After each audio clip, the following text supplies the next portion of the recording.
मित्रांनो, तुमच्या गावामध्ये पुढच्या काळात कोणकोणती कामं होणार आहेत? तुमच्या गावामध्ये नवीन रस्ता होणार आहे का? पाण्याची व्यवस्था होणार आहे का? स्ट्रीट लाईट, गटार किंवा इतर विकास कामे मंजूर होणार आहेत? आणि सर्वात महत्त्वाचं म्हणजे तुमच्या वॉर्डमध्ये कोणकोणती कामं मंजूर झालीत हे तुम्हाला माहिती आहे का? जर तुम्हाला माहिती नसेल तर तुमच्या ग्रामपंचायतीतून एक महत्त्वाचा कागद तुम्हाला घ्यायचा आहे. आता त्या कागदातून तुम्हाला काय समजणार आहे तर तुमच्या गावामध्ये कोणतं काम होणार आहे, पुढे कोणकोणती कामं प्रस्तावित आहेत, ही संपूर्ण माहिती त्या कागदातून भेटणार आहे. तो कागद कोणता आणि तो कसा पाहायचा हीच संपूर्ण माहिती आपण आजच्या या व्हिडिओमधून सांगणार आहे. त्याच पद्धतीने मित्रांनो, तुम्हाला माहिती मागवण्यासाठी एक PDF देतो, जेणेकरून त्या PDF डाउनलोड करून तुम्ही डायरेक्ट ग्रामपंचायतीला अर्ज करून माहिती मागवू शकता. आता ती PDF कशी भेटणार ते सुद्धा याच व्हिडिओतून सांगणार आहे. व्हिडिओ नक्की शेवटपर्यंत बघा. आता सगळ्यात महत्त्वाचा विषय असा की हा कागद नेमका कुठला? तर मित्रांनो, ग्रामपंचायतमध्ये विकास आराखडा असतो, म्हणजेच ग्रामपंचायतचा GPDP प्लॅन.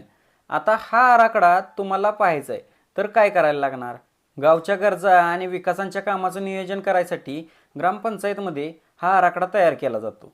म्हणजेच आपल्या गावात कोणत्या विकास कामांना प्राधान्य द्यायचं हे या आराखड्यातून समजलं जातं. म्हणून तुमच्या गावात पुढील विकास कामं कोणकोणती आहेत आणि या आराखड्यात नेमकं काय लिहिलंय हे तुम्हाला समजून घेणं गरजेचं आहे, जेणेकरून तुम्हाला अंदाज लागेल की पुढं कोणकोणती कामं होणार आहेत. आता ग्रामपंचायतीत माहिती तपासताना तुम्हाला काय काय पाहायचं आहे ही संपूर्ण माहिती सांगतो.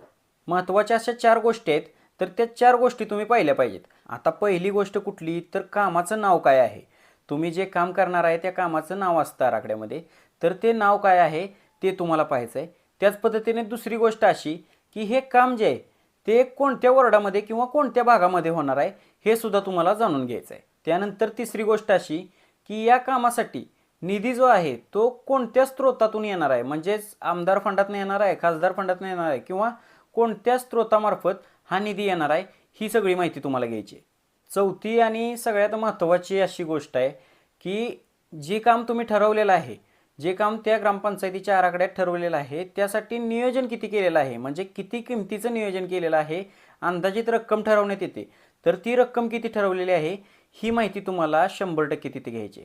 आता मित्रांनो, ही सगळी माहिती घेतल्यानंतर तुमच्या गावामध्ये प्राधान्यक्रमाने कोणतं विकास काम होत आहे किंवा कोणत्या पद्धतीने विकास काम होत आहे याची संपूर्ण अंदाज तुम्हाला लागणार आहे. आता लोकांची मोठी चूक काय होते तर महत्त्वाचं म्हणजे आराखड्यामध्ये नाव आहे, आराखड्यामध्ये तर काम दिसतंय म्हणजे काम झालंय असं नाही. आराखडा म्हणजे नियोजन असतं.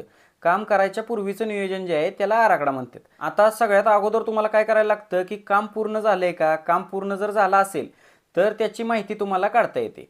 आता माहिती कशी काढायची, म्हणजेच काम जर का झालेलं असेल आणि तुम्हाला जर वाटत असेल की या कामामध्ये गफलत झालेली आहे, भ्रष्टाचार झालेला आहे, तर तुम्हाला माहिती अधिकार अंतर्गत माहिती त्याची मागवू शकता. आता माहिती कशी मागवायची? आता व्हिडिओचा मुद्दा काय आहे की तुम्हाला GPDPचा आराखडा तुम्हाला ग्रामपंचायतमध्ये जाऊन मागायचा आहे. आता GPDPचा आराखडा जर तुम्हाला मागून दिला नाही तर माहिती अधिकाराने तुम्ही तो आराखडा सुद्धा मागवू शकता. त्याच पद्धतीने तुम्ही आम्हाला कमेंटमध्ये RTI असं टाईप करून द्या. तुम्हाला मी अर्ज जो आहे RTIचा म्हणजेच माहिती अधिकाराचा जो अर्ज आहे त्या अर्जाची PDF देतो, जेणेकरून तुम्ही तो अर्ज ग्रामपंचायतमध्ये टाकून ग्रामपंचायतमध्ये झालेल्या कामांची माहिती किंवा त्या रिलेटेड जी कागदपत्र आहेत तर ती कागदपत्रे मागवू शकता.